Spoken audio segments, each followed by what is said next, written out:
అన్నమయ్య జిల్లా గాలివీడు మండలంలో ఖరీఫ్ సాగు కోసం రైతుల విజ్ఞప్తి మేరకు గాలివీడులోని వెలిగల్లు ప్రాజెక్టు నుండి కుడి కాల్వకు 0.5 టీఎంసీల నీటిని మంత్రి రాంప్రసాద్ రెడ్డి నీటిపారుదల శాఖ అధికారులతో కలిసి పూజలు చేసి గేట్లు ఎత్తి దిగువ ప్రాంతానికి విడుదల చేశారు. నీటిని విడుదల చేయడంతో రైతులు హర్షం వ్యక్తం చేస్తూ ప్రభుత్వానికి మంత్రి రాంప్రసాద్ రెడ్డికి కృతజ్ఞతలు తెలిపారు. ఈ సందర్భంగా మంత్రి రాంప్రసాద్ రెడ్డి మీడియాతో మాట్లాడారు. ఈ సాగునీటి విడుదలతో ఈ ప్రాంత రైతులకు ఎంతో ఉపయోగకరమన్నారు. తమ ప్రభుత్వం రైతుల, విద్యార్థుల, కార్మికుల, కర్షకుల కోసం ఆహార్నిశలు పనిచేస్తుందని తెలిపారు. ఇచ్చిన మాట ప్రకారం సూపర్ 6 పథకాలను అమలు చేస్తున్నామని ప్రతి ఒక్క టీడీపీ కార్యకర్త ఈ విషయాన్ని ప్రజలకు చేరువ చేయాలని మంత్రి రాంప్రసాద్ రెడ్డి టీడీపీ శ్రేణులకు పిలుపునిచ్చారు.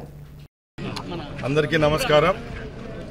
ఈరోజు రాయచోటి నియోజకవర్గంలో గాలివీడు మండలం వెలిగిల్లు ప్రాజెక్టు నుంచి కుడి కాలువ కింద ఉన్న ఆయకట్టుకు 0.5 టీఎంసీ నీళ్లు విడుదల చేయడం జరిగింది.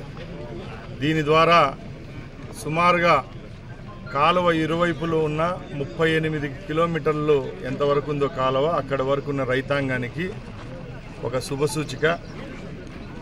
మన ప్రాంతంలో కొంచెం వర్షాభావం తక్కువ ఉండడం వల్ల ఈరోజు నీటి ఎద్దడి కూడా చాలా ఉంది.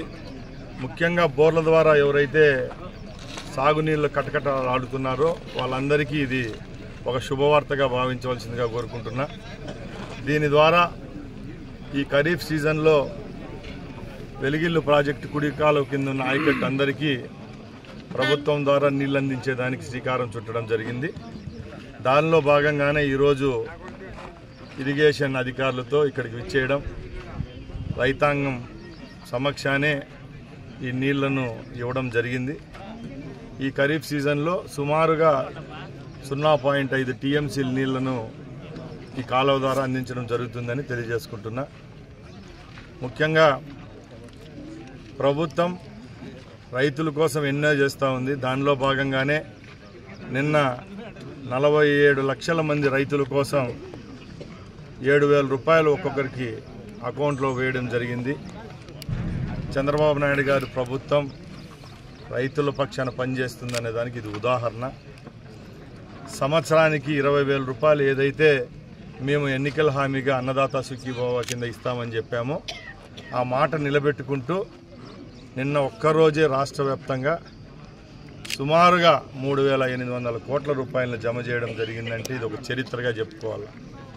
ఎందుకంటే రైతుల కోసం మా ప్రభుత్వం, మా ముఖ్యమంత్రి ఎన్నో సంక్షేమ పథకాలు అందిస్తూ ఉన్నారు. రైతుల కోసమే సబ్సిడీ విత్తనాలు అయితేనేం, హార్టికల్చర్ల కింద డ్రిప్ ఏవైతేనేం, డ్రిప్లో కూడా 90% సబ్సిడీ, కొన్ని 100% సబ్సిడీ కూడా ఇస్తూ ఉన్నాం.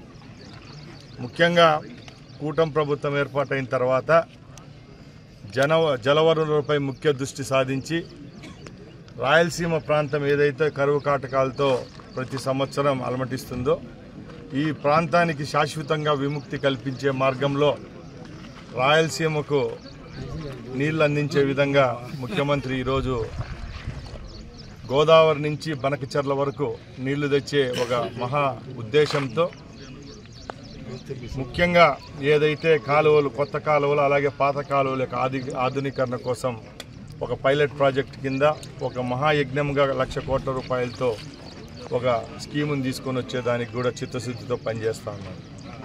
ముఖ్యంగా ఈరోజు ఈ రాష్ట్రంలో గోదావరి జలాలు అలాగే కృష్ణా జలాలు అయితేనేం అన్నీ 800 టీఎంసీల కావడం జరుగుతూ ఉంది.